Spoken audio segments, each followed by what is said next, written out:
après-midi par la quatrième table ronde qui s'intitule en réalité la sécurité intérieure, justice sociale ou justice pénale. Le débat est ouvert.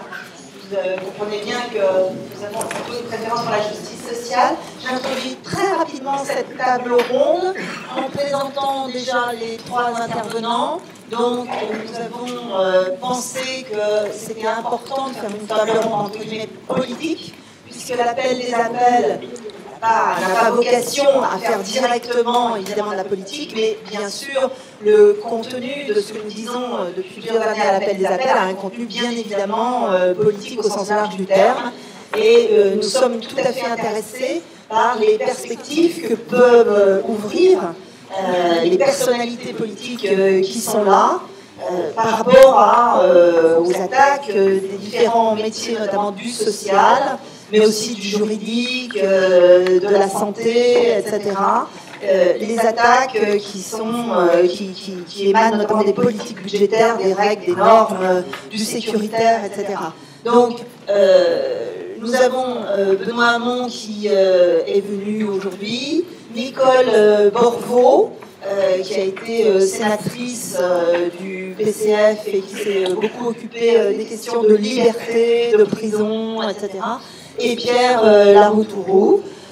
Je souhaite dire quand même que si je présente cette table ronde, c'est parce qu'il m'a semblé, comme magistrat au tribunal de grande instance de Paris, et que moi je m'occupe des questions économiques et financières, je préside une chambre correctionnelle économique et financière, que toute la justice pénale était absorbée par finalement le terrorisme, toutes les questions du sécuritaire, de la police. Je ne voudrais pas rappeler ce que disait M. Hollande dans une sorte d'adresse aux juristes avant son élection au théâtre de Chazet, où il expliquait qu'il y avait beaucoup trop d'empilements législatifs, où c'était très important la justice des mineurs, où il fallait s'interroger sur le sens de la peine, pourquoi construire des prisons, à quoi servait la prison. Je ne voudrais pas avoir la cruauté de rappeler le bilan au bout de quelques années, c'est-à-dire une politique judiciaire, pénale, entièrement tournée vers non seulement les questions du terrorisme et la création à nouveau de 10 000 places de prison, alors qu'on sait qu'il y a 68 000 prisonniers pour 57 000 places, que les gens sont dans les prisons en dormant par terre sur des matelas parfois, où on sait également que l'état d'urgence a été à nouveau prolongé pour la 4e fois, et je ne vous parlerai pas évidemment de la loi constitutionnelle sur la déchéance de nationalité qui n'a pas été votée, mais qui a fait l'objet d'un large débat, projet quand même assez affligeant. Donc, ce que je voudrais simplement dire pour terminer, c'est que quand on est un magistrat comme moi, économique et financier, on voit une justice en état d'embolie absolument totale, totalement absorbée tant au niveau des moyens qu'au niveau du sens de la justice par les questions uniquement de terrorisme, et également le fait qu'en tout cas à Paris, au tribunal de grande instance, petit à petit, tous les autres secteurs de la justice pénale, le secteur non seulement économique et financier, mais tout l'instruction, les juges des libertés, les cours d'assises, ne fonctionnent plus que en matière d'antiterrorisme. On est de moins en moins de magistrats, notamment, à s'occuper des affaires familiales, des affaires d'environnement, des affaires de santé, des affaires de consommation. Je pense notamment à la loi de 2014 que M. Hamon avait fait voter. C'est très important, les problèmes de consommation, la protection des consommateurs, etc. De moins en moins, la justice s'occupe de ça parce qu'elle ne peut pas s'occuper de tout. Et de plus en plus, en fait, c'est véritablement un point de vue totalement sécuritaire qui s'impose aux tribunaux avec des comparutions immédiates, y compris en matière d'apologie du terrorisme. C'est ce qui est en train de se passer à Paris. C'est quand même des choses très graves, puisque les gens peuvent être condamnés à 5 ans, 10 ans de prison, en comparution immédiate, en 1 heure. avec un dossier de personnalité pratiquement inexistant, mais tout bascule du côté, en fait, du mauvais côté, à mon sens. Donc je vais laisser la parole aux personnes qui sont invitées, peut-être commencer comme vous voulez, Monsieur Hamon, peut-être si vous voulez commencer, puis ensuite Nicole Borvo, et puis peut-être Monsieur Larouturou.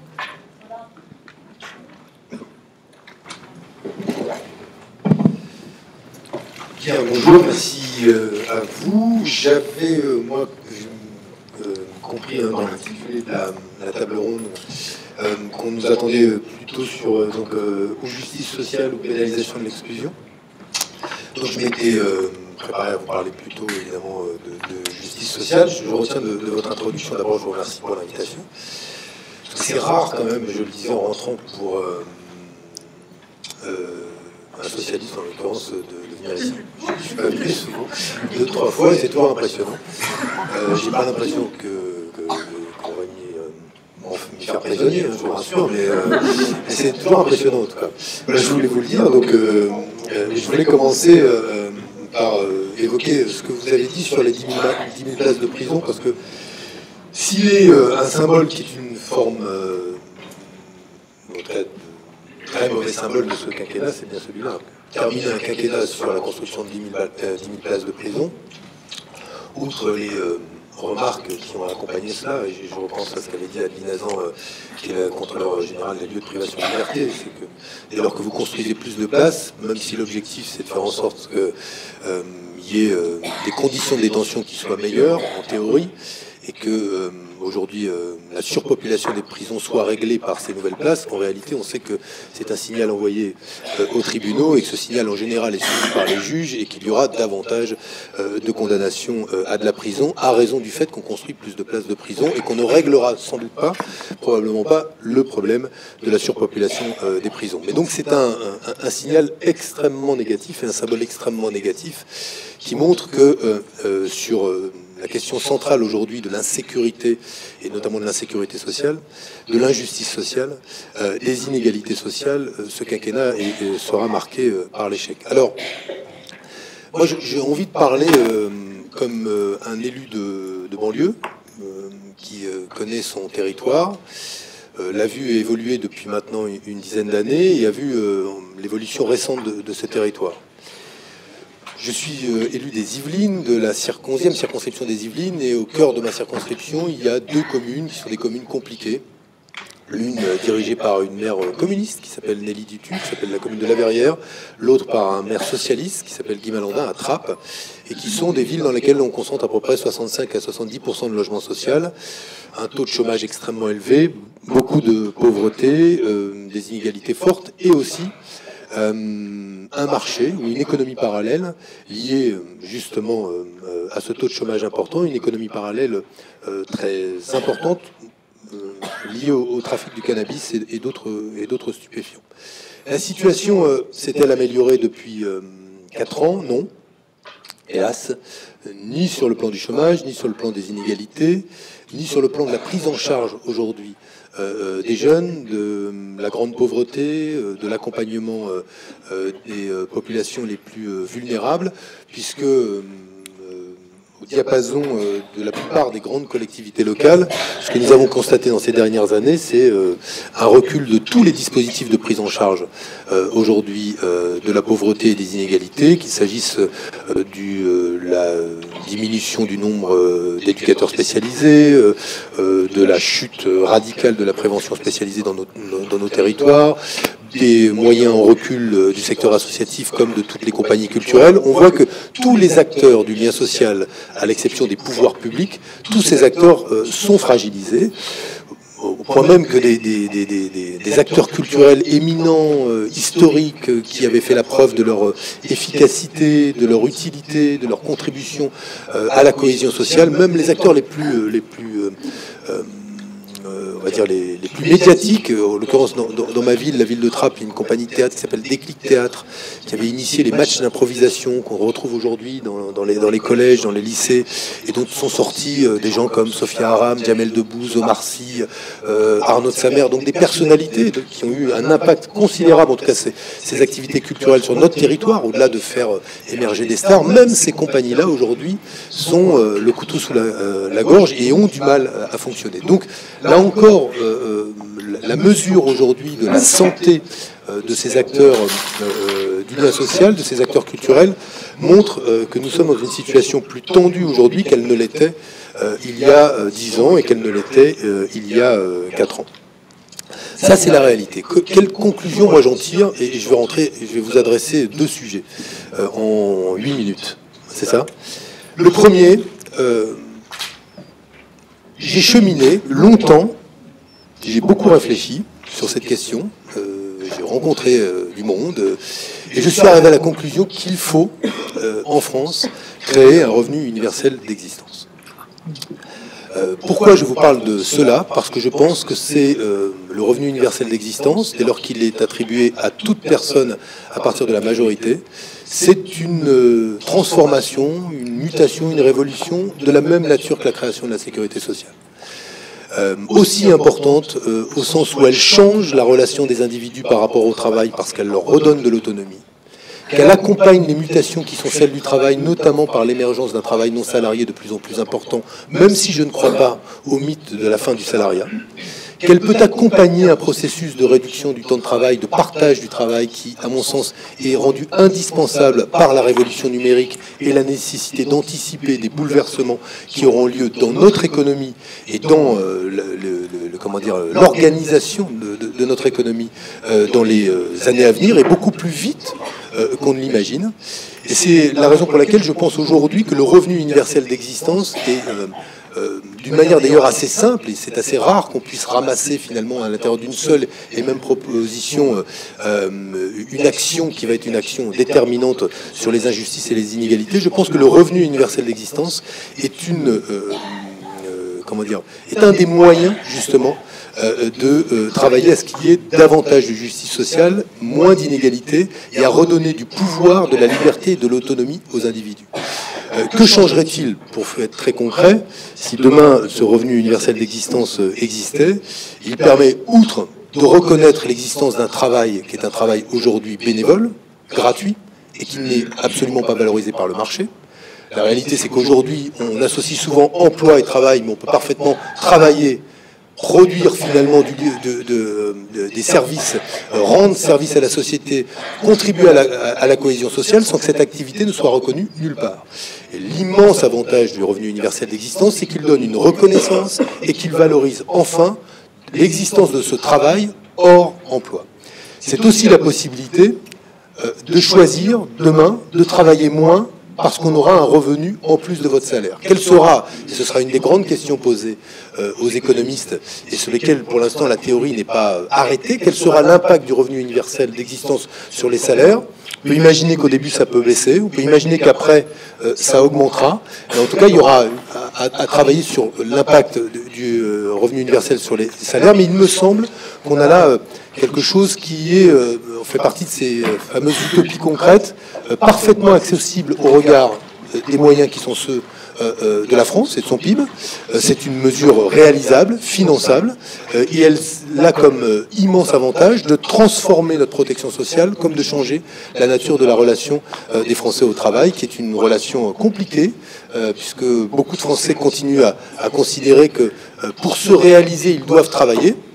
Alors, est-ce que c'est avoir un travail ou se réaliser par le travail? Les réponses sont parfois assez ambiguës, mais beaucoup plus, par exemple, que nos voisins britanniques.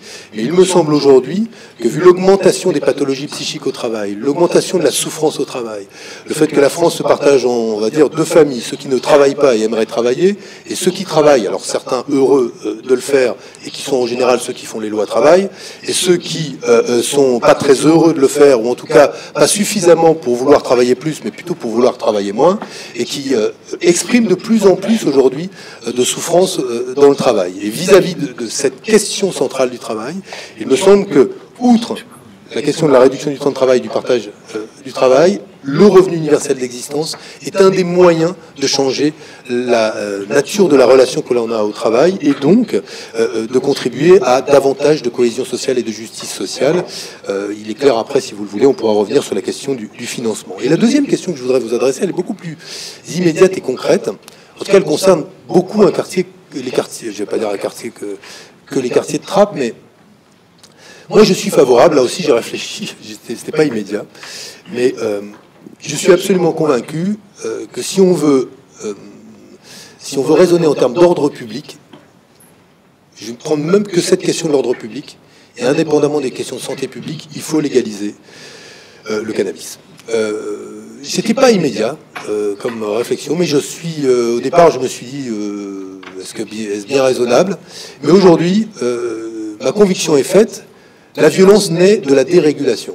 D'ailleurs, de marchés légaux comme illégaux, et de la désorganisation de ces marchés. Quand ces marchés sont livrés à une concurrence qui est une concurrence féroce et totalement dérégulée, ils produisent ce que nous avons à Marseille. On peut avoir des marchés illégaux, mais régulés, et qui du coup produisent moins de violence.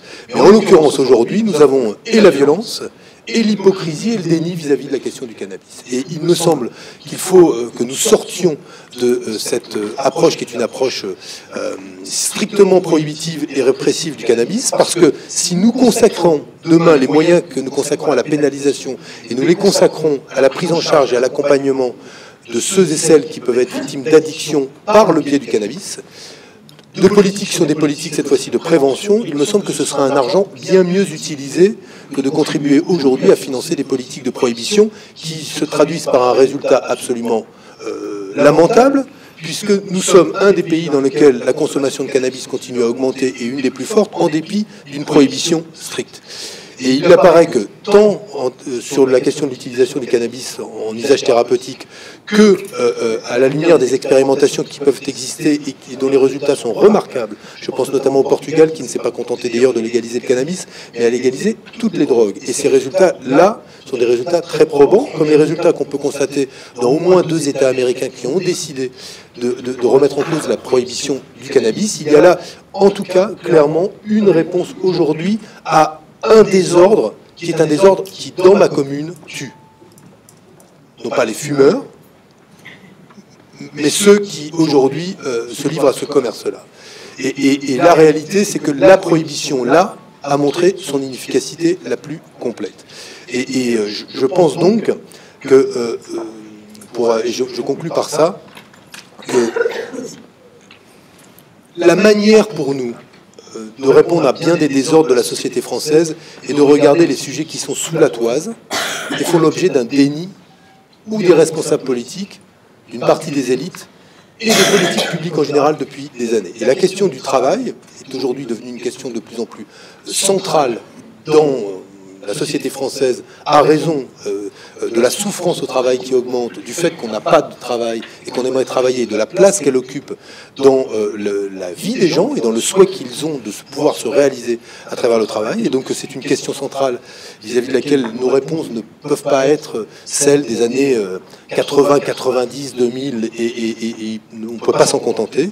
Et j'ai pris délibérément la question de la légalisation du cannabis parce que je sais qu'il y a, je crois, pas mal, on m'a dit, de professionnels de santé parmi vous. Peut-être que tout le monde ne sera pas d'accord avec ce que j'ai dit, mais du point de vue tant de la santé publique que de la question de l'ordre public, voilà un sujet sur lequel, dès que vous l'adressez, vous êtes traité de laxiste, sinon de drogué, ou en tout cas d'encourager les enfants à se droguer. Et donc c'est un débat interdit. Et il me semble que ce débat-là doit être adressé prioritairement parce que, à travers le choix qui pourrait être celui de la France de légaliser le cannabis, nous réglerions bien des problèmes qui existent aujourd'hui dans ces quartiers qui sont pour l'essentiel des ghettos, mais pas que ça, puisqu'il y a des gens qui y vivent, qui y travaillent, qui s'y éduquent, qui y grandissent, qui s'y marient, qui sont heureux et qui espèrent pouvoir vivre avec un tout petit moins de pression sociale et d'injustice sociale qu'ils ne connaissent aujourd'hui.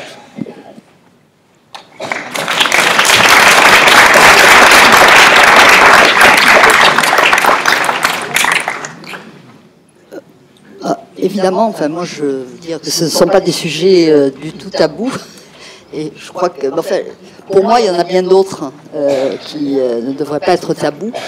Et si on veut reconstruire quelque chose, moi, l'intitulé de cet après-midi, en fait, de cette séance, la justice pénale, justice sociale, ça m'a évoqué tout de suite Victor Hugo.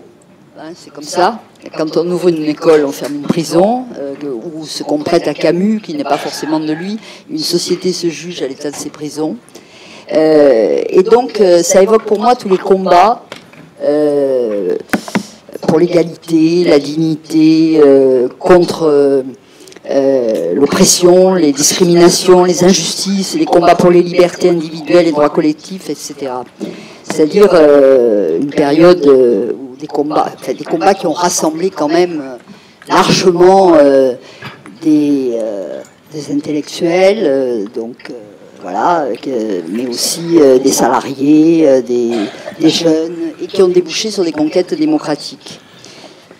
Et ces combats, ils ont permis de mettre en cause les ordres établis, j'ai mis au pluriel exprès. Et ils ont aussi donné l'espoir quand même d'un avenir meilleur pour les générations futures. Et c'est vrai que l'état calamiteux du débat politique actuel pêche par l'absence, justement, d'espoir d'un avenir meilleur pour les générations futures, en gros. De perspective, quoi, comme on peut dire en politique. Et à l'heure actuelle, dominent les thèmes de sécurité, identité, repli, dans un cocktail détonnant avec le libéralisme économique, le moins-disant social. Et tout ça, ça montre quoi? En gros, c'est que l'offensive libérale, post-chute du communisme historique, elle a remporté pas mal de victoires. Alors,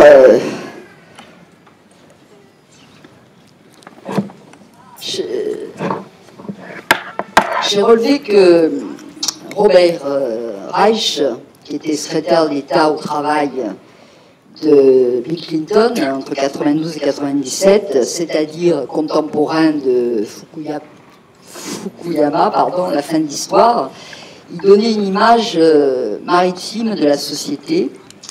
Avant, disait-il, la société était un bateau. Quand il avançait bien, tout le monde avançait. Certes, il y avait des riches et des pauvres, mais tout le monde avançait. Maintenant, donc dans les années 90, vous voyez, c'est pas récent, il y a trois bateaux distincts. Il y a le bateau des couches supérieures, il fonce. Le bateau des couches intermédiaires, il stagne. Et le bateau des couches inférieures, sombre. Alors, les États-Unis, Pierrette Poncila, c'est ça, l'a dit, je crois, ce matin, les États-Unis ont depuis longtemps la réponse excluante, hein, c'est-à-dire la pénalisation des pauvres. Les pauvres, c'est 3 millions à peu près, hein, de façon constante depuis longtemps, entre 2,5 et 3 millions de personnes en prison.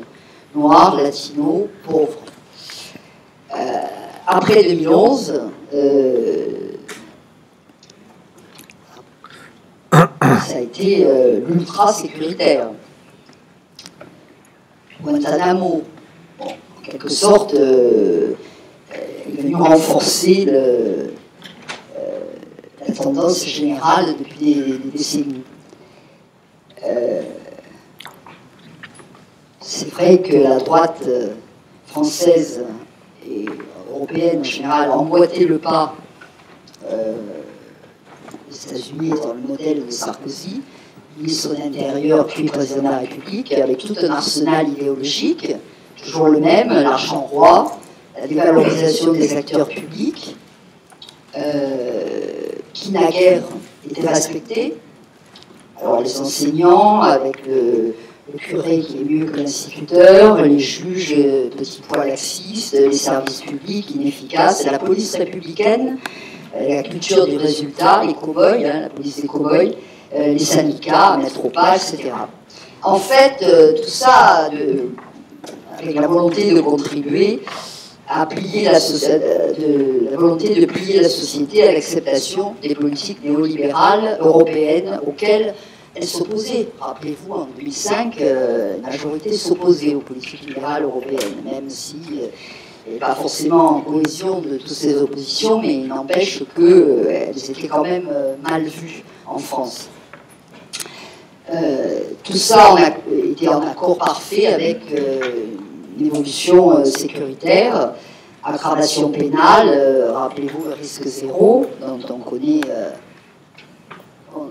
l'hypocrisie, l'enfermement, la rétention des migrants.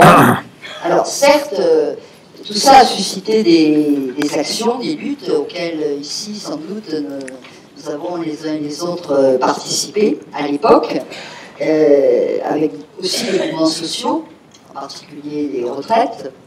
Mais ces réactions, et d'ailleurs ces réactions et ces luttes ont certainement contribué à ce que Sarkozy ne soit pas gagnant à la précédente présidentielle. Mais il faut bien le dire, la politique depuis 2012 est là pour le confirmer, le mal est plus profond.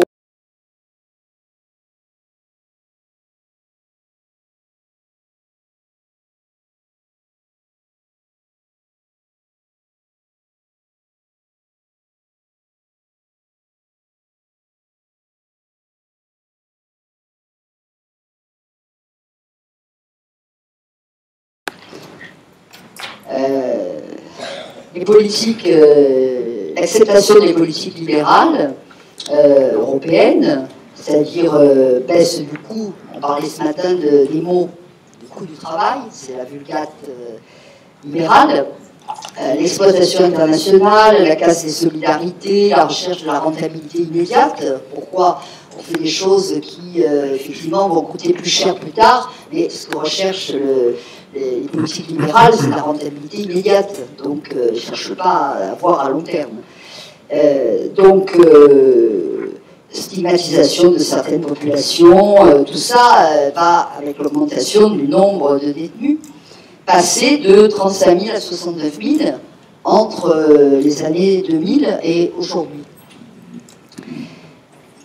Détenus dont il faut dire, évidemment, je ne vais pas le répéter, je le répète quand même, que ce sont des pauvres, 45% ont moins de 30 ans, donc ce sont aussi des jeunes, 43% n'a aucun diplôme, 78% a le niveau du CAP, ou moins. Tout ça alors que le libéralisme accepte et même a suscité la pénalisation, que les politiques depuis ont accepté la pénalisation des pays endettés au niveau européen, alors qu'il y a 1000 milliards de dollars de fraude fiscale en Europe chaque année. Vous voyez, tout ça quand même a une logique. Et petit à petit, tout ça est allé de pair avec la nécessité d'avoir une justice d'exception. Ça vient de loin quand même tout ça. Pas avoir de moyens d'une justice efficace. Et de moyens de justice efficace, on passe à l'acceptation de justice d'exception, qui s'est évidemment cristallisée après les attentats de façon qu'on connaît. Mais ça vient de loin. Quand Lionel Jospin, il y a quand même un bout de temps maintenant, disait la politique ne peut pas tout. Et quand il a dit aussi nous avons été trop laxistes en matière de sécurité, vous voyez, c'était assez inquiétant. Et ensuite, on a eu Manuel Valls qui a dit les Roms ont vocation à retourner en Roumanie. Alors à partir de là, ça ce sont des phrases meurtrières pour la gauche. Et à partir de là, on peut se dire que les choses continuent d'aller dans le sens qu'on connaît. L'état d'urgence, ça a légitimé la dérive sécuritaire ancienne et ça a permis d'aller plus avant. Évidemment, des conséquences démocratiques et catastrophiques.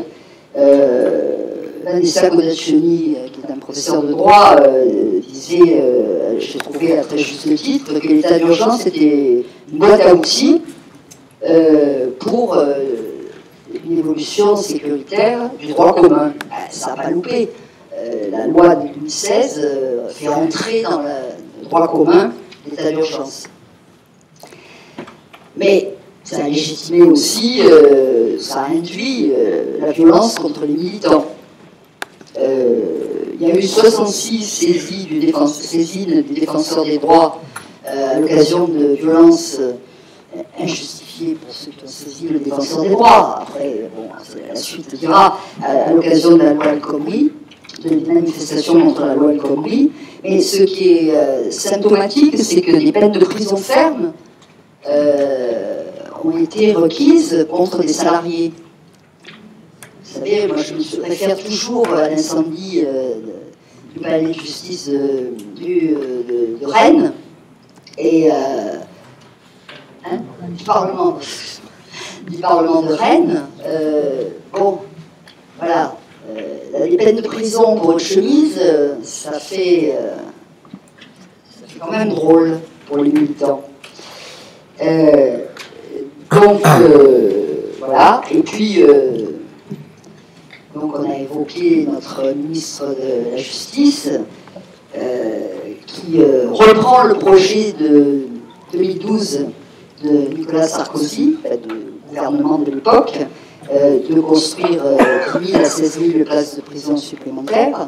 Moi, j'avais à l'époque, c'est la période où le Sénat était à gauche, une courte période, avant l'Assemblée, j'avais combattu ce projet et la gauche était unanime à combattre ce projet. C'est-à-dire que l'un dans l'autre, non seulement il reprend ce projet, mais encore il jette à la poubelle la tentative brève de substituer des peines alternatives à l'enfermement, qui avait fait consensus, qui faisait un large consensus chez les professionnels. Moi, je l'ai participé à l'époque à la conférence de consensus et de Taubira. Donc, c'était timide, enfin, c'était quand même quelque chose d'assez intéressant. Et puis, il a fait encore, je trouve qu'il a fait pire. Il a fait pire quand même. Il propose de regrouper le ministère de l'Intérieur et le ministère de la Justice. La seule fois qu'on ait vu ça, c'est sous Vichy, depuis le 19e siècle. Et ça, c'est très inquiétant. Il ne l'a pas encore fait, mais il le propose. Voilà. Donc, finalement, tout ça, ça légitime les idées encore plus, les idées de Le Pen, mais surtout, ça manifeste qu'on n'a rien à leur opposer. Vous voyez, ça veut dire que tout le monde est là sur les starting blocks pour savoir comment faire toujours plus amalgame délinquance, immigration, terrorisme, prison, voilà. Alors, moi, je vais m'en arrêter là. Je crois qu'aujourd'hui, il faut effectivement des propositions très nouvelles, mais on a besoin de reconstruire. On a besoin de reconstruire idéologiquement, politiquement. Donc, évidemment, il faut des mesures économiques et sociales, mais il faut reconstruire surtout à partir de ce qui s'exprime plus ou moins fortement dans la société. Et ce qui s'exprime comme critique de la politique actuelle, de la société actuelle, de ses dérives de la politique actuelle. Ce qui s'exprime comme critique, ce sont les luttes pour la dignité. Ça, c'est important. C'est même très important qu'il y en ait, parce que quand même, le mouvement contre la loi El Khomri, c'était certes des questions sociales, économiques, mais c'était aussi des questions de dignité. Ça, c'est important. Il faut aussi entendre les aspirations démocratiques qui essaient de se frayer un chemin, mais enfin qui existent, à plus de démocratie, en tout cas, démocratie pour les gens eux-mêmes, les solidarités concrètes qui sont importantes. On en a parlé depuis hier à l'occasion, malheureusement, des attentats, mais aussi à l'égard des migrants, contre les politiques, de manifester la solidarité concrète contre les politiques. Donc les gens sont capables de solidarité concrète. Le développement durable aussi, c'est-à-dire comment concevoir un développement autre aujourd'hui. La France fait partie du monde, quoi. Ça aussi, c'est un petit peu contre les idées actuelles. La France fait partie d'un monde. Vous savez, la politique pénale, elle est totalement liée à ça, quoi. Est-ce qu'il y a des perspectives? Est-ce qu'on peut avoir confiance dans l'avenir? Voilà. Est-ce qu'on a des aspirations démocratiques ou au contraire totalitaires? 1789, les droits de l'homme et du citoyen, qui concernait aussi les personnes sous main de justice. C'est issu du refus de l'arbitraire. Après 45, je vais vite, hein, après 45, c'était la victoire sur le fascisme, ça a débouché quand même sur des conceptions humanistes. On a parlé de l'ordonnance de 45, oui, vraiment comme modèle de justice qui s'est appliquée. Mais il y avait aussi la commission Amor à l'époque qui était issue de la résistance et qui avait rien à envier aux règles pénitentiaires européennes qui sont venues beaucoup plus tard, qui n'a jamais été appliquée. Mais néanmoins, il y a eu la Déclaration universelle des droits de l'homme, là aussi, qui concernait aussi les personnes détenues. Bon, les règles européennes, j'en ai parlé, l'abolition de la peine de mort, quand même. Donc, là, les droits des enfants, la Convention universelle des droits des enfants. Bon, aujourd'hui, voilà, ces perspectives, elles doivent exister, il faut les faire exister. Je vais m'arrêter. Mais moi, je dirais qu'il y a des ruptures nécessaires. Des ruptures, surtout des politiques libérales, bien sûr. Rupture avec les politiques libérales, ça veut dire des politiques publiques, la revalorisation des acteurs publics. Peut-être on peut tous être d'accord là-dessus, ici. La revalorisation des acteurs publics qui sont auteurs de solidarité, d'égalité, voilà. Et réhabilitation de la politique, je vais m'arrêter là. Réhabilitation de la politique, parce que quand même, c'est ce qui est le plus critiqué, la politique aujourd'hui, c'est catastrophique. Donc réhabiliter la politique par les pratiques et par des réformes institutionnelles démocratiques. Il faut sortir des monarchies institutionnelles. Voilà.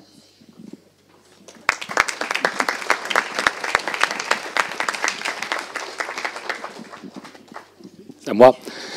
Bonjour à tous. Très heureux d'être avec vous dans cette salle magnifique. Je pense qu'on est tous émus par cette beauté. Ça montre qu'il y a une époque où la politique, la culture et l'urbanisme travaillaient main dans la main. Et peut-être qu'on devrait être capable de repenser ce lien entre politique, culture, urbanisme et beauté très, très concrète, très matérielle. Alors, je suis toujours très heureux quand Roland Gori ou l'équipe de l'Appel des Appels m'invite. Je suis très heureux.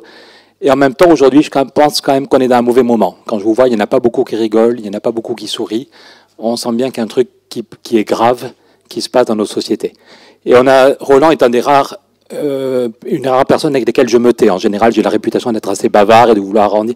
Et quand je rencontre Roland, c'est souvent moi qui me tais, je l'écoute. Et souvent, on a parlé de ce texte de Sigmund Freud, qui est sorti en 1930, qu'il a rédigé en quelques semaines, je crois, après le krach de 1929, où Sigmund parle du malaise dans la culture, ou malaise dans la civilisation, et de la pulsion de mort qu'il y a en chacun de nous et dans le capitalisme, et qui peut se donner à plein dans des périodes de crise. Quand tout fout le camp, quand c'est le chacun pour soi, quand les élites sont nulles, on a toujours cette pulsion de mort dans notre cerveau, mais elle s'en donne à cœur joie. Et je trouve qu'en ce moment, dans nos sociétés, ça sent mauvais, et ça sent la pulsion de mort qui rôde. Les Autrichiens vont bientôt voter, et personne ne sait si c'est pas un vrai fasciste qui va arriver à la présidence de la République autrichienne. Il y a 10 ans ou 15 ans, on aurait dit non, il y a un plafond de verre, les fachos vont jamais dépasser 10 ou 15. Voilà, ça sent mauvais. Ce qui se passe est très grave, et l'incapacité, je repensais ce matin à un texte de Castoriadis de 1948, je crois, le socialisme ou la barbarie. Le monde a changé depuis 70 ans, mais on peut connaître la barbarie de notre vivant. Ou peut-être en disant ça, je me dis, mais est-ce qu'on ne la connaît pas déjà ?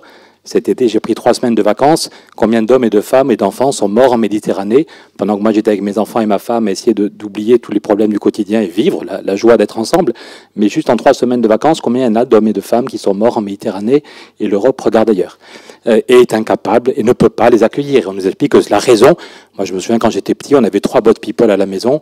Papa travaillait à EDF, on avait une bonne maison à Toulouse, on avait accueilli 3 personnes, 3 orphelins sans aucun souci. Et la France avait accueilli 150 000 réfugiés. Nous avions tous ensemble accueilli 150 000 réfugiés sans aucun problème. Aujourd'hui, on est 2 fois plus riches et on veut nous faire croire, des socialistes veulent nous faire croire que ce n'est pas possible d'accueillir 30 000 personnes, comme on est nul sur le chômage, on est nul sur le vivre ensemble, on est nul sur le logement. Donc, pourquoi ne pas être nul aussi dans notre refus d'accepter des gens qui fuient la guerre ? Donc oui, il y a quelque chose qui sent pas bon. En général, je suis rigolo plutôt. Hein, Roland, tu peux témoigner. D'habitude, je suis rigolo. Mais là, je trouve que nos sociétés filent un mauvais coton et qu'il faut qu'on se donne les moyens de réagir avant que ça pète et avant qu'il y ait de l'irréversible.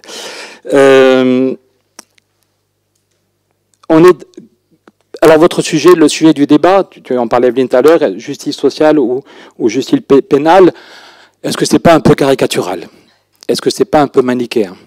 Eh bien non, je crois qu'au contraire, il faut dire les choses très très clairement. Si on veut sortir du tout mou, du flou et dans lequel on est englué, il faut dire les choses très clairement. Il y a un choix à faire. C'est Václav Havel et tous ceux qui ont fait tomber le mur de Berlin qui disaient, il y a un moment, il faut dire ceci est blanc et ceci est noir. Si nous vivons en conscience, il y a des moments, il faut dire ceci est blanc et ceci est noir. Parfois, il y a du gris, parfois, il y a du tacheté, mais il y a des moments, il faut faire des choix assez clairs.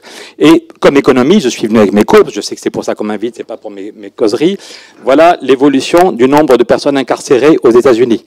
Tu disais, Nicole, que c'est un nombre élevé depuis longtemps. C'est vrai, mais il y a quand même une période où, ça t'embête pas, Evelyne, de me donner un coup de main pour excuse-moi de te faire travailler. Soyons clairs, c'est l'arrivée de Ronald Reagan, la cassure. Soyons très clairs. La courbe commence en 1920 et la cassure, la rupture, c'est l'arrivée de Ronald Reagan au pouvoir. Aussi bien pour les jeunes, c'est la courbe, les jeunes incarcérés, que pour l'ensemble des prisonniers. Voilà. Et il se trouve que, comme économiste, voilà la courbe de la dette totale aux États-Unis. À partir de quand on a besoin de dette privée et de dette publique? C'est aussi à partir de l'arrivée de Ronald Reagan et des politiques de dérégulation. Pendant 30 ans, avant, tous ceux qui avaient connu la crise de 29 savaient que la main invisible du marché, ça ne marche pas, que c'est juste de la rigolade et qu'il faut réguler les marchés financiers, le marché du travail. Et quand Roosevelt fait signer l'accord de Philadelphie, avant de parler de Bretton Woods, des questions monétaires et bancaires, il y a d'abord l'accord de Philadelphie. Le travail humain n'est pas une marchandise. Il faut dans chaque pays et dans le commerce mondial des règles sur le salaire minimum, sur le temps de travail, sur la retraite des vieux. En France, le Conseil national de la résistance, tous ceux qui avaient connu la crise de 29 savaient qu'il fallait des règles sociales concrètes dans chaque pays et dans le commerce mondial. Et ça a donné 30 années de prospérité. Il ne s'agit pas de l'idéaliser. Il y avait déjà de l'exclusion, il y avait déjà des problèmes d'exploitation des pays du Sud. Mais en gros, quand même, pendant 30 ans, il n'y avait pas besoin ni de dette privée ni de dette publique. Et le partage entre les salaires et les bénéfices était équilibré. Et je ne suis pas là pour parler d'économie, mais la cassure, quand Ronald Reagan arrive au pouvoir, quand Margaret Thatcher fait plier, et ça sera une question quand même de voir pourquoi les sociodémocrates européens se sont tous écrasés devant les idées libérales. C'est quand même troublant pour être gentil, de voir comment depuis, voilà, c'était stable, je n'ai pas apporté la courbe de longue durée, mais ce qui allait au salaire et cotisations de sécu et caisses de retraite était stable depuis un bon moment, et puis on dérégule le marché du travail. Quand il y a du chômage et de la précarité, tout le monde a la trouille. Donc là, la négociation, c'est si tu n'es pas content, tu peux aller voir ailleurs. Et donc ce qui va au salaire, dans tous les pays occidentaux, ce qui va au salaire diminue. Et donc, comme la première ressource de l'État, c'est les impôts sur les salaires, il faut aussi, donc, on donne de la dette privée pour nourrir la consommation, puisque ce qui va au salaire est trop faible, on donne de la dette privée et on fait de la dette publique parce que les impôts ne rapportent plus assez. Et aujourd'hui, on vous explique qu'il n'y a plus d'argent et que donc il faut accepter 12 000 postes supprimés dans les hôpitaux, qu'il faut diviser par 2 les recrutements du CNRS, qu'il n'y a pas assez de juges pour... voilà, parce que, attendez, encore à la une du Figaro de ce matin, la dette publique en France est à 97%. Soyons raisonnables, c'est normal de couper dans les services publics puisque la dette publique aujourd'hui est à 97% du PIB. Oui, simplement les amis, si on regarde d'après l'INSEE, si on regarde tous ceux qui en 30 ans, ok, en 30 ans, on a accumulé une dette publique de 97% du PIB, mais en 30 ans, au total, c'est 150% du PIB, 150% du PIB qui auraient dû aller aux salariés, aux caisses de sécu et aux caisses de l'État et qui sont partis vers les marchés financiers. Donc, quelle est la conclusion du débat ?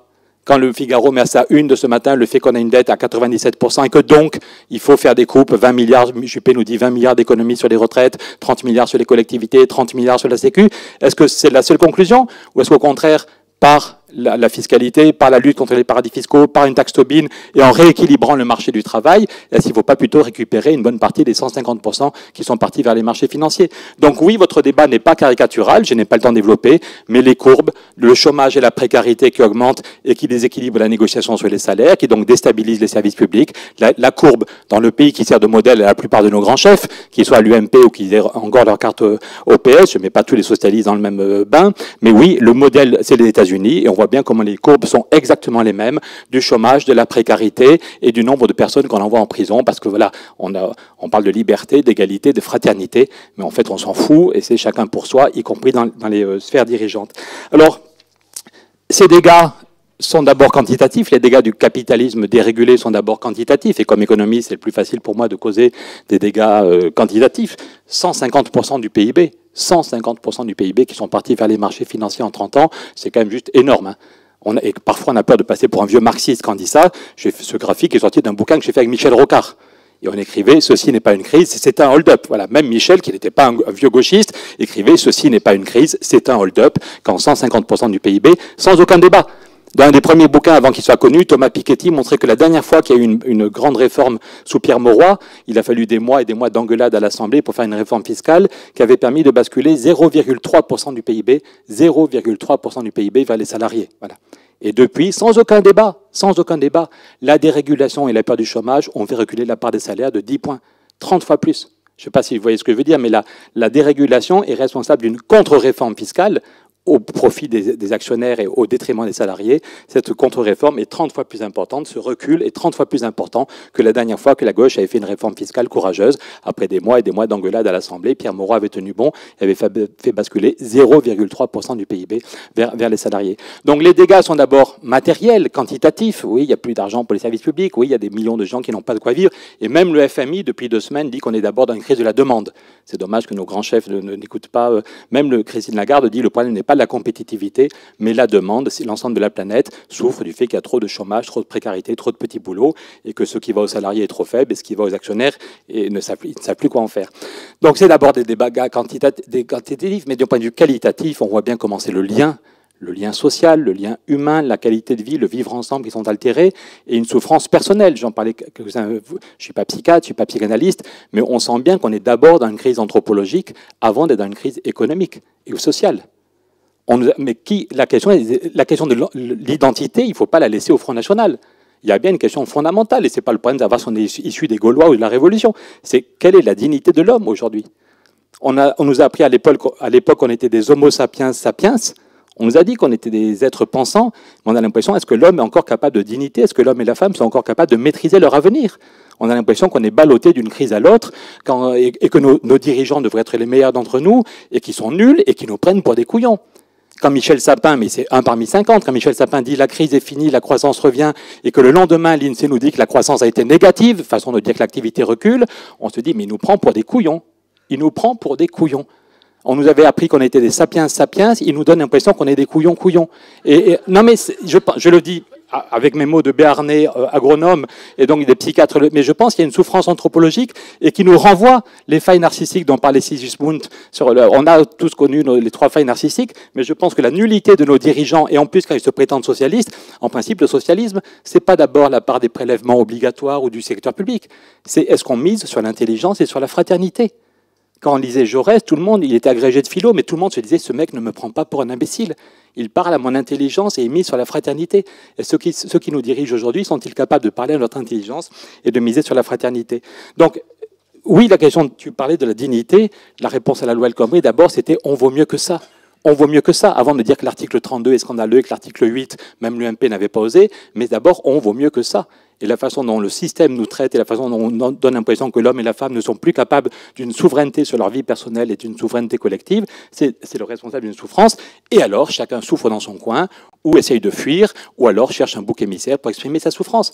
Parce que quand la souffrance est trop longue et trop dure, c'est le cerveau reptilien, et on en a tous un. On a tous un cerveau reptilien et on sait que des peuples peuvent péter les plombs quand cette souffrance est trop longue, trop dure et que les élites sont trop durablement catastrophiques. Alors sur les solutions, eh bien, il faut gagner des combats. Il faut montrer qu'on peut gagner des combats en s'opposant à des dérégulations. Je pense qu'on était tous dans les manifs Stop TAFTA, et je pense quand même qu'il y a des bonnes nouvelles. Le traité TAFTA est quand même mal parti. Quand il n'y a plus que 17% des Allemands qui veulent d'un traité TAFTA, je pense que même ceux qui étaient favorables en France commencent à comprendre que non. Voilà. Donc ça veut dire que parler à l'intelligence, et le Stop TAFTA, ça a été des milliers de débats, de discussions en famille, dans des débats publics, dans des grandes villes, dans des petits villages, où on expliquait, de même que je ne sais plus qui parlait du référendum de 2005, si on a gagné la bataille, c'est toi Nicole, pardon, je suis fatigué, si on a gagné la bataille du référendum en 2005, alors que tous les médias expliquaient que le oui était la seule solution et que le oui allait gagner, c'est parce qu'on a parlé à l'intelligence des gens et qu'on a parlé dans les dîners de famille, en voyant les cousins, quitte à s'engueuler, ou dans des débats publics, on a expliqué ce qu'il y avait dans le traité européen. Et là, si on peut gagner contre TAFTA, c'est qu'on a fait ce travail d'explication. Mais il faut aussi des victoires en positif. Des victoires en positif, je n'ai pas beaucoup de temps, on va laisser la place au débat. 2 propositions. D'abord, vous connaissez mes idées sur les limites de la croissance, donc je ne pense pas qu'il faille relancer la croissance, qu'il faille placer des plans de relance. Mais par contre, quand on voit la question du climat, la gravité de la crise climatique, un jour, c'est 100 000 personnes qu'il faut évacuer au Canada à cause des incendies. Cet été, en France, on a appris que la récolte de blé a perdu moins 30%. Plutôt que de parler du Burkini, peut-être qu'on aurait pu parler de la question du climat cet été. Le dérèglement climatique a des conséquences dramatiques. Là, les inondations du printemps nous ont coûté moins 30% sur la récolte de blé.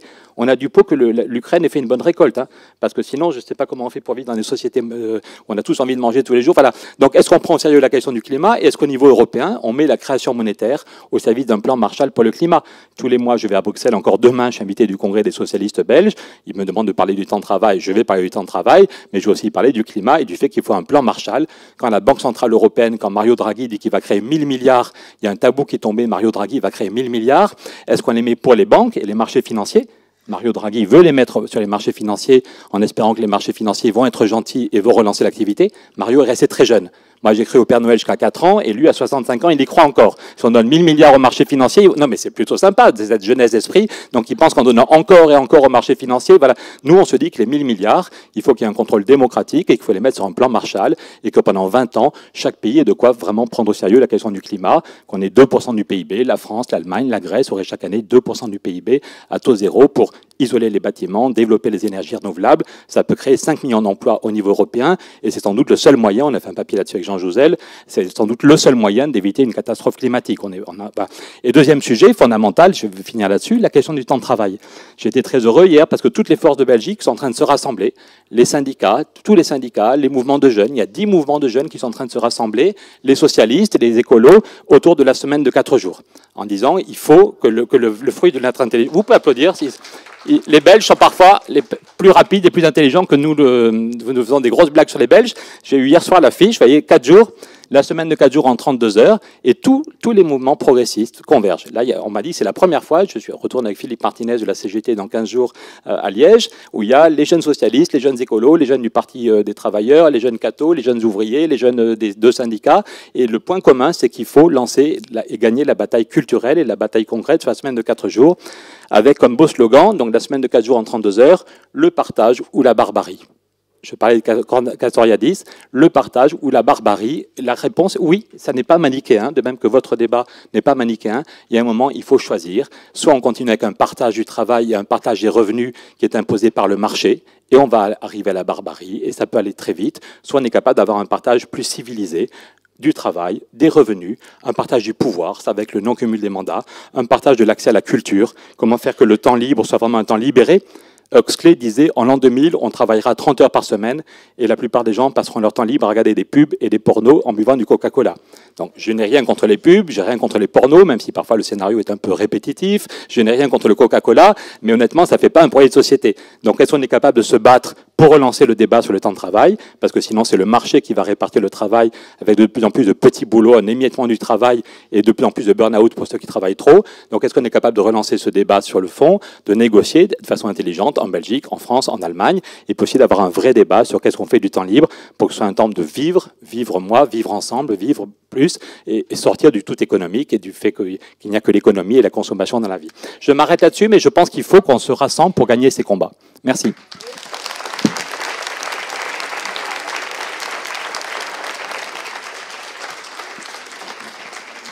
On a 10 petites minutes, éventuellement pour des questions, des interventions.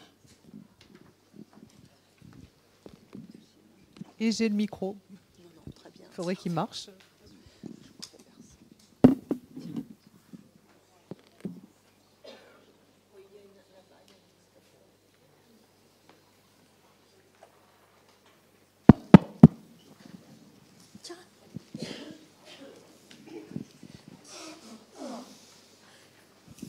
Merci de vos interventions.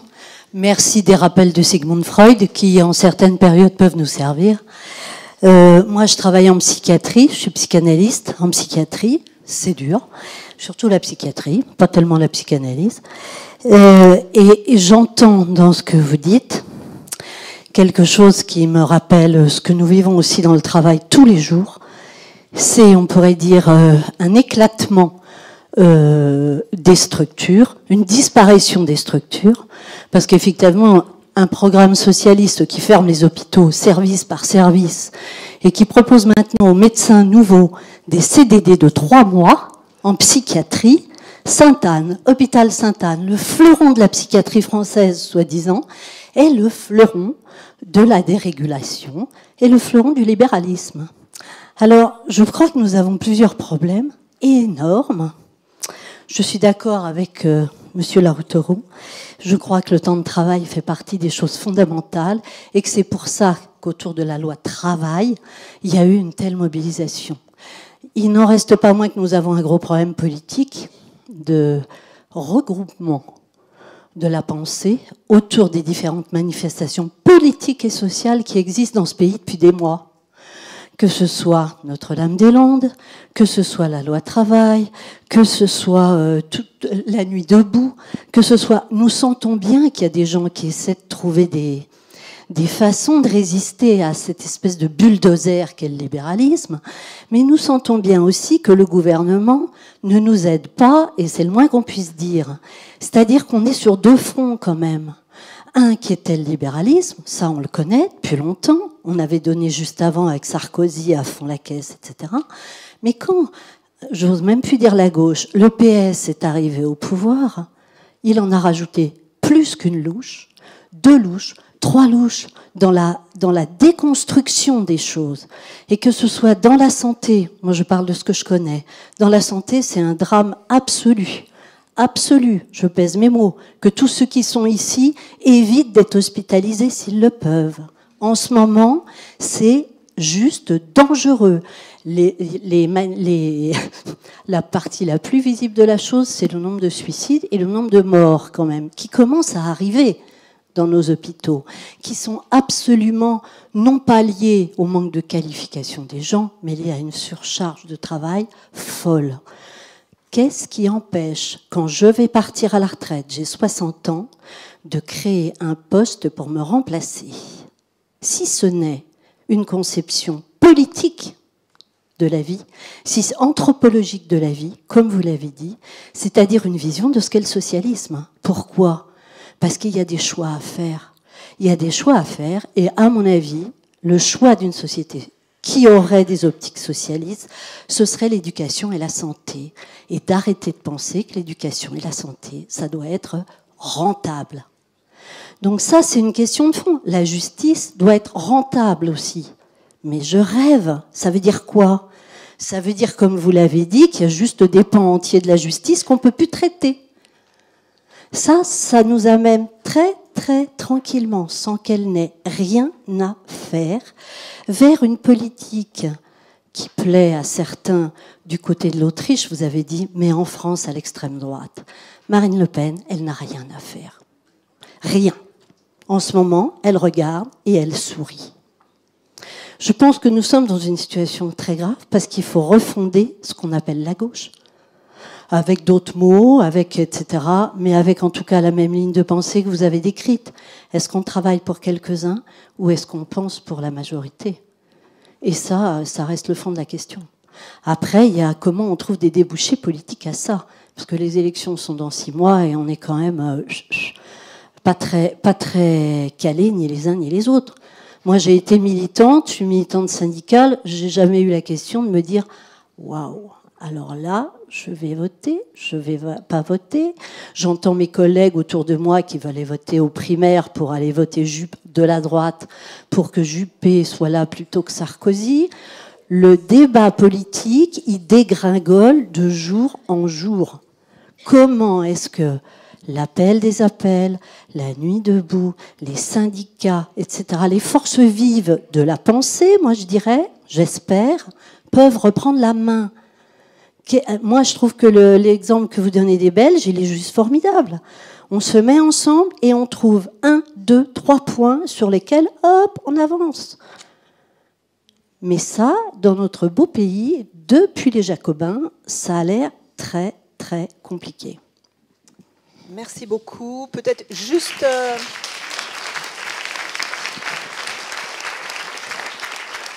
Juste une autre question, s'il y a une autre question, la réaction des personnalités qui sont là, et puis on va clore ensuite. Est-ce qu'il y a une autre question ou intervention ? Bon, je propose que c'était quand même une intervention extrêmement générale. On puisse... Oui, tout à fait. Tout à fait.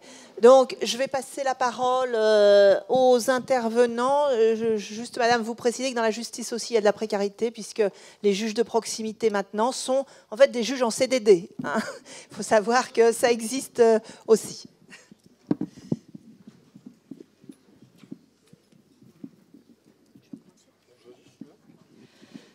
Écoutez, comment on fait oui, je crois que il faut que les politiques, à mon avis, hein,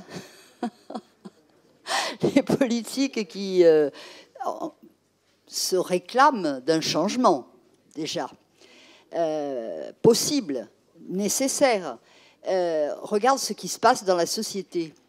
Voilà. Mais si, parce que je trouve que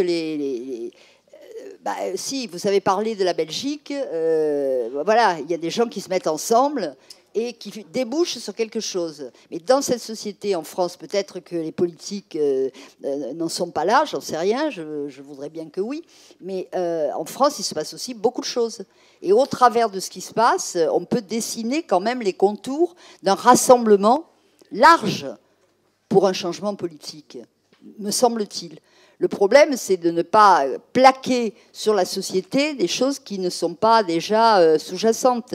Or, oui, on a dit la dignité avec la loi El Khomri, le partage du travail, tout ça existe déjà en gestation dans la société. Le développement durable existe dans la société qui permettrait de créer des emplois alors que d'autres, de toute façon, seront inévitablement détruits.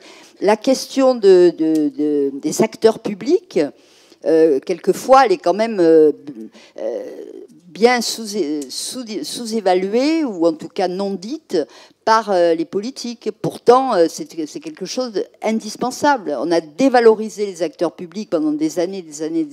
Quand je parle des acteurs publics, c'est vous, c'est les enseignants, c'est etc. C'est tous les acteurs de l'action publique. Eh bien, voilà, ça c'est une nécessité absolue. Mais pour faire ça, qu'est-ce qu'il faut faire ? Il faut s'en prendre effectivement au profit financier. Enfin, je veux dire, il n'y a pas des solutions miraculeuses en dehors d'une rupture avec les politiques libérales. Franchement, je ne le crois pas. Il ne suffit pas de dire qu'il faut une rupture avec les politiques libérales, bien entendu, mais il faut quand même se rassembler aussi pour s'en prendre aux politiques libérales, au niveau national, au niveau européen. Donc tout ça, je trouve, est en gestation, peut-être minoritaire, en tout cas existe dans la société, et je crois que la politique doit vraiment partir de ça. La solidarité, pareil, elle existe dans la société, sauf que on dirait que dans le débat politique actuel, ça n'existe pas, puisqu'on ne voit au contraire que l'inverse de la solidarité. Donc c'est un problème. Vous voyez, voilà, moi je crois qu'on a parlé d'un front populaire, évidemment, le front populaire au sens du rassemblement populaire, pas d'un cartel d'organisation, le rassemblement populaire. Voilà, on ne refait pas ce qui a existé, mais en tout cas, je crois que l'idée d'un front populaire, il faut quand même l'avoir en tête pour faire bouger les lignes. Il y a les indignés espagnols qui avaient une phrase qui disait « Tenemos voto, pero no tenemos voz ». On a le droit de vote, mais on n'a pas de voix. Et il y a un truc sur lequel la gauche est championne, hein, c'est de faire des constats et des diagnostics inlassablement répétés. Et on fait le diagnostic de ce qui ne va pas bien. Et puis on peine à s'entendre sur les solutions. Il y a pourtant des gens qui trouvent des solutions sur le terrain, et pas qu'en Belgique. Si vous regardez, moi j'ai eu l'immense privilège d'être ministre de l'économie sociale et solidaire et de découvrir le champ considérable des innovations sociales, citoyennes, pédagogiques qui existent en France, où on n'attend pas qu'il se passe quoi que ce soit au niveau des appareils pour ici créer une monnaie locale complémentaire, là mettre en place un système d'échange local, c'est-à-dire on échange des services sans que ce marché-là soit valorisé par de l'argent, là mettre en place des solidarités, bref, on organise aujourd'hui des solutions et des réponses qui sont extrêmement concrètes. Et il est un champ où ces innovations sont extrêmement nombreuses, c'est tout ce qui peut relever aujourd'hui ce qui serait un modèle économique tempérant, respectueux de l'environnement, sobre sur le plan écologique, mais aussi riche en emplois. Quel est le débouché politique à tout ça? En clair, où est-ce que toutes ces initiatives pourraient trouver à se retrouver? Ce qui me frappe beaucoup, c'est que quand on interroge ceux qui sont à l'origine de ces innovations sociales-là, c'est que quand ils se politisent hors des partis, et souvent de plus en plus contre les partis, ce qui est déjà en soi une indication, et une indication du moment politique qu'on est en train de vivre. Pierre, tout à l'heure, parlait de ce moment où les uns et les autres, on est mal, où on dit qu'on est mal, où on va mal. Mais il y a deux étymologies au mot crise, l'une qui est latine et qui rapproche le mot crise de la notion de maladie, et l'autre qui est grecque et qui rapproche le mot crise de la notion de jugement. Et on est effectivement dans ce moment-là, où nous devons prendre une décision collectivement. Et dans cette décision, à mon sens, il y a la question sociale et la question démocratique. Tenemos voto pero no tenemos voz, ça veut dire qu'il faut aussi d'abord qu'on change d'organisation, d'institutions démocratiques, de façon à ce qu'on n'ait pas une démocratie intermittente. Entre deux votes, il ne se passe rien, et je n'ai pas de possibilité ni de révoquer qui que ce soit, ni d'abroger telle loi, ni même d'amender telle loi. Bref, de participer à la délibération collective. Je ne reviens pas sur les éléments qu'on pourrait abondamment discuter sur la réforme de notre régime, ou présidentiel, ou parlementaire, les modes de scrutin. Moi, je suis favorable, par exemple, à la reconnaissance du vote blanc et qu'à partir d'un certain seuil, il détermine l'annulation d'une élection ou pas. Mais voilà une forme d'expression qui me semble aujourd'hui logique de reprendre. Mais bref, mais en tout cas, on a une question démocratique. Et si nous traitons la question démocratique, nous traiterons aussi beaucoup plus facilement la question sociale, parce qu'il me semble, moi je cite pas beaucoup, il n'y a pas beaucoup de citations. Je trouve qu'on est une période dans laquelle on a tendance à exister à travers les jolies phrases des autres. C'est bien, mais ce serait bien qu'il y ait un moment des gens qui, dans 30 ans, nous citent aussi. Et je ne suis pas certain que ce soit forcément le cas. En tout cas, il y a un auteur qui, moi, m'intéresse en ce moment et autour desquels, en tout cas, on pourrait peut-être se retrouver, qui avait fait une très jolie citation. C'est un économiste comme Pierre, mais assez, lui, lucide sur ça. En tout cas, toi aussi, j'imagine, mais tu vas voir. C'est pas... Non, mais parce que je suis en train de me rendre compte que ce que je vais dire après, tu pourrais le sentir mal. C'est Kenneth Boulding qui disait, et tu connais sans doute sa phrase, c'est que ceux qui croient en une croissance exponentielle infinie dans un monde fini sont soit fous, soit économistes. Donc il était assez lucide sur sa profession, mais c'est intéressant en quoi? C'est que bon nombre de ceux qui pensent comme lui aujourd'hui agissent. La question, c'est toutes ces initiatives qui sont autant de touches de peinture, ou est-ce qu'elles contribuent de manière un peu impressionniste à dessiner un tableau dans lequel on se retrouve tous? Et c'est ça la question politique centrale. Et je pense que nous sommes dans cette phase de crise, de maladie, de décomposition, où nous allons devoir prendre des décisions. De quelle manière toutes ces initiatives contribuent? L'appel des appels, Nuit debout, au passage, je disais au porte-parole du gouvernement, Stéphane Le Foll, qui avait décidé de faire un mouvement qui s'appelait « Eh oh la gauche !» au moment où les gens étaient debout et faisaient nuit blanche. J'ai dit, il n'y a pas plus réveillé que les gens de gauche en ce moment. Ils manifestent contre la loi travail, ils font nuit blanche, et toi tu leur dis « Eh oh la gauche !» Et je lui dis, tu te rends compte de la situation d'autruche dans laquelle tu es, à interpeller ceux qui sont déjà debout, réveillés et qui marchent. Mais bon, bref. Et donc, c'est la fin. Et donc, ce que je veux simplement dire, c'est que ce rassemblement, on ne peut pas nous dire comme ça où il se situera, etc. Toutes ces initiatives existent. Moi, je pense que les questions autour desquelles il s'opérera sont la question démocratique, quel est le pouvoir que j'ai finalement d'avoir de la voix quand je vote, et la question sociale, comment aujourd'hui je retrouve de la dignité, une capacité à me réaliser, que je travaille ou que je ne travaille pas, et dans tous les domaines dont on a parlé. Et je pense qu'autour de ces questions-là, il y a un agenda, et d'ores et déjà des propositions qui sont mises sur la table, qui peuvent aider à reconstruire à côté de la gauche sociale, la gauche politique, et que l'une et l'autre, si possible, soient en résonance. Mais tout ça est encore devant nous, et il n'est pas interdit de marcher.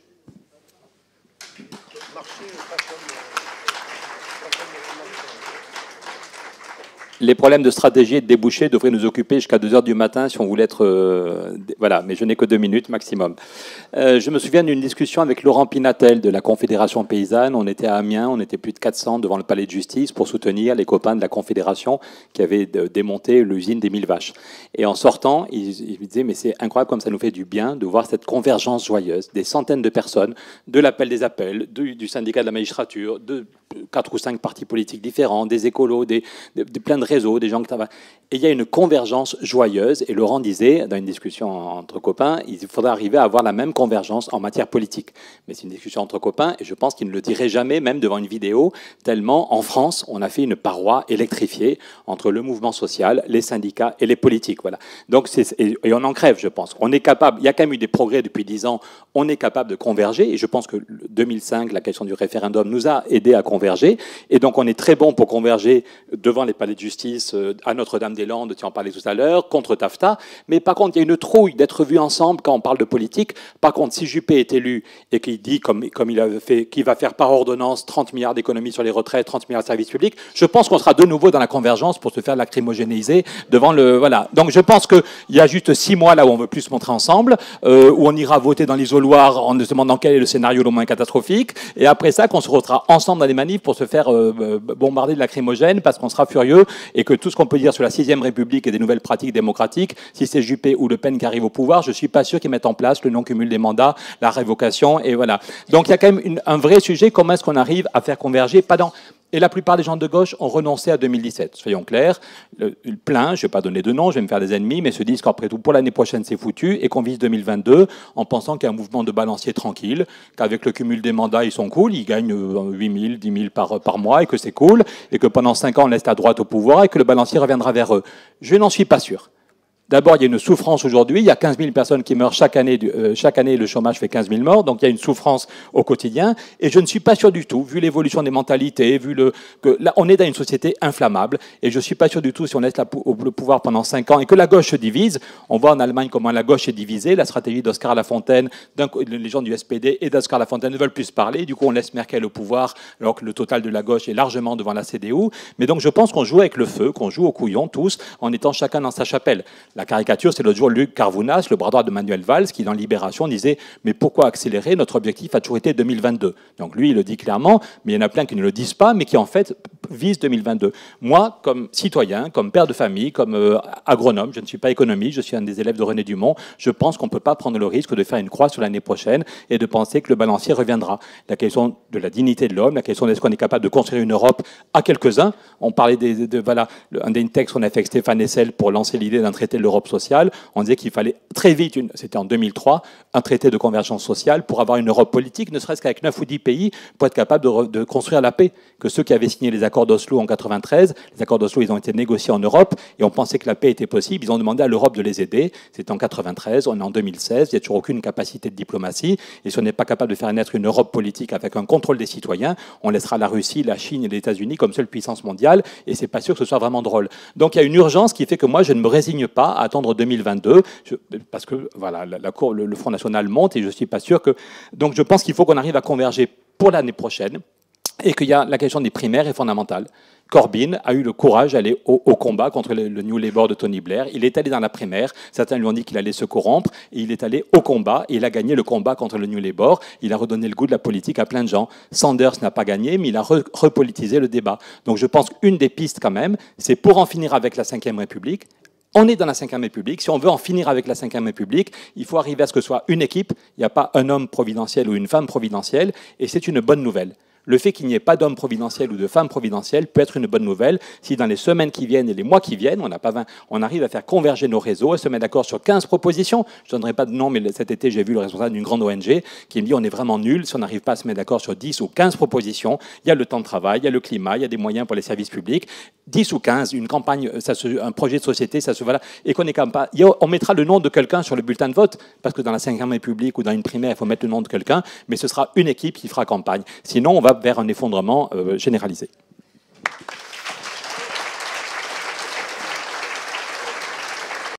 Merci beaucoup. Donc, je passe la parole à la table ronde suivante. Allez, hop.